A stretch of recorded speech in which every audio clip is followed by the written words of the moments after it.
Akui sempat ada serangan, Polri ucapkan terima kasih ke masyarakat soal kesuksesan KTT G20. Penyelenggaraan konferensi tingkat tinggi G20 di Bali sudah selesai. Polri menyebutkan situasi keamanan dan ketertiban masyarakat berjalan kondusif dan aman.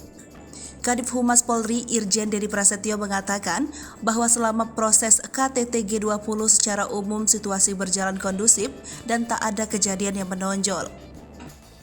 Menurutnya, ada beberapa serangan siber namun sudah diatasi oleh Satgas Gakum.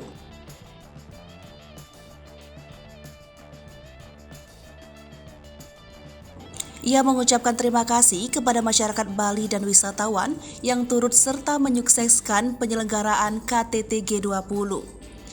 Dia bilang peran serta masyarakat ikut menjaga situasi Kamtibmas menjadi bagian penting dalam penyelenggaraan KTT G20.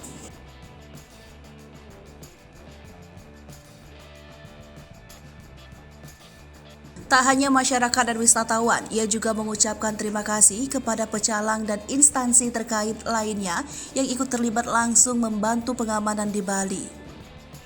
Menurutnya, kehadiran pecalang menjadi penting lantaran bisa mengomunikasikan dengan masyarakat lokal. Tak hanya itu, Polri juga meminta jika terjadi kemacetan selama penyelenggaraan KTT G20 sebab selama beberapa hari ini ada beberapa ruas jalan yang dilakukan penutupan saat delegasi melintas.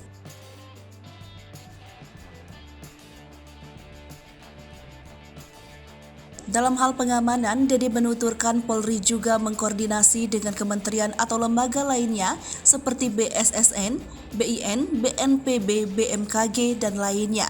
Hal itu dilakukan agar semua pengamanan terkoneksi dengan baik.